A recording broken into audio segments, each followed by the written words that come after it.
like, oh, that's a bit sus already. And then I just seen it, dude. I could just see its eyes above the water and the back of its tail. Oh, this is it. So this is a small water hole. Yeah. Jav's right there on the bank, you can see a big saltwater crocodile. You can see his snout and his eyes closest to the bank, and then you can see like the ridge of the front of his tail. Oh God! Up in the water. I actually watched him come from the centre of that billabong there, right to the edge, when he noticed the line that I was taking to the edge of the water. Watch this thing sink away. But yeah, you can see he's properly hunting me here. You'll see his eyes and snout just disappear under that dirty water. Look how slow he drops away. And he's doing that to try to get you. And you're walking close to this motherfucker. Yeah, look at his tail prime. See the water? To just lunge forward and have a crack at me. So he's ready to go. How far away are you from here? Away from the coast. 10 meters, maybe. Why? Oh my God, look at it. It's getting ready. Look at its tail. He just, I know they're called a saltwater crocodile, but they should be called an all-water crocodile because they live in all water. Yeah, and I just threw that stick at him just to let him know that I know you're there, and a little bit of a fuck you too. But Jesus Christ, those things are terrifying. Grabbing you and dragging you into that water and then twisting and tearing your limbs off. Oh. In the middle of nowhere. Oh. Horrible death. Bro. You could take him, Joe. You could take him. All that. I would take him from a distance with a 300 Win Mag. Oh, they're so prehistoric, eh? Fuck those things. But like, so that croc's probably never seen a person before. Probably. And there's nothing else getting around there that's walking upright like a human.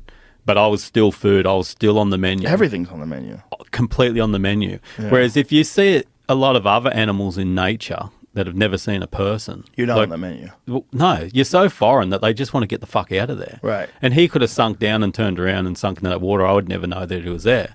But instead he's like, fuck, food, sweet. Yeah. Let's have a crack, you know? Yeah. So, but that seems more common at the moment. And I don't know why, if the population's getting too high, but you used to get around and see like a salty or two every now and then, a saltwater crocodile every now and then. But nearly like hard to find, you know, certain river systems not, but like tucked away water like that. Whereas now it's just like every fucking water hole's got a croc in it. Ugh. So we just bought a property up in the Northern Territory of Australia, and it's got a beautiful big lagoon on it. And Kimmy's like, oh, fuck, that's going to be sweet for swimming. I'm like, that's the wrong state of Australia, you know, because the top of Western Australia and all of Northern Territory and the top of Queensland, that's where the crocs are. Saltwater crocodiles are in that district. And they're deep inland.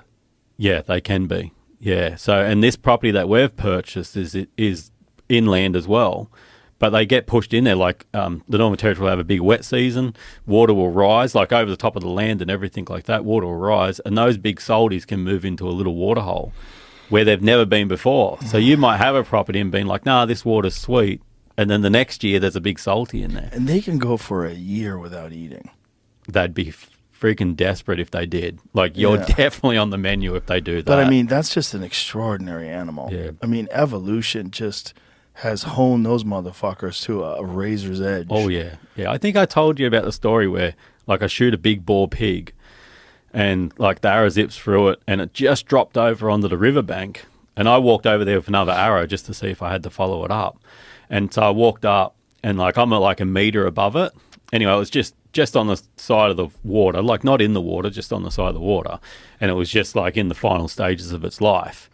And I looked down and put the second arrow away, like it doesn't need another arrow, it's sweet. And I looked down and put the second arrow away and just heard the water erupt. And this big saltwater crocodile come out, grabbed it. I could still see it in slow-mo. Grabbed this pig, like threw it over in the water, and then started swimming away with it. And actually took, and it was a big boar pig, actually took it underwater for like 30, 40 yards and then come back up with it. And then another big salty was trying to get it off that saltwater crocodile. Now, if that pig was already dead, I would have just jumped straight down the bank, the bank, and I would have been right in the line of fire. Oh, boy. You know, it's like, two of them there. That's how quick it happens, dude, you know, and it's just like, they're just sitting there waiting. I had another trip.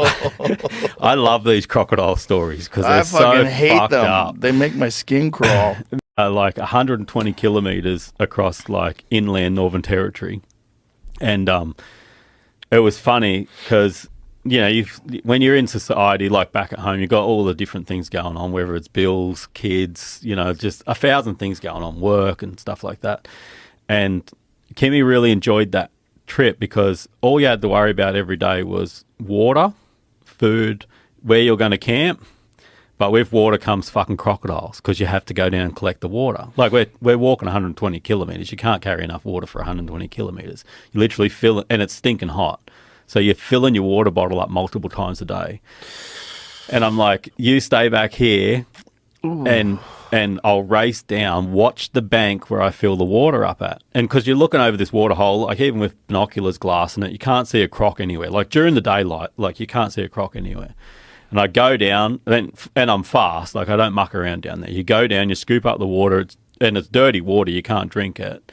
Then you take it back up the bank away from the crocs, and you filter it up there from one water bottle to another.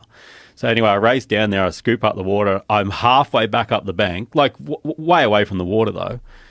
And Kim's like, "Look behind you." And I turn around behind me, and big saltwater crocodile eyes come up straight behind me. Like, that's how quick they are. I went down, scooped the water, got away from there, right where I filled up the water, croc eyes come straight up. Because they had sensed movement. They're just onto it.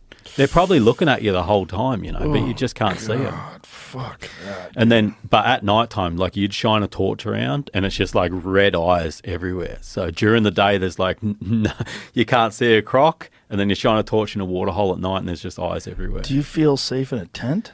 Yeah, because they'll only come so far at the bank. So this last mission that I did with a couple of friends, we had no choice but to camp within like 20 yards of the bank, but it's a high bank, and the saltwater crocodiles were trying to come up that high bank every night.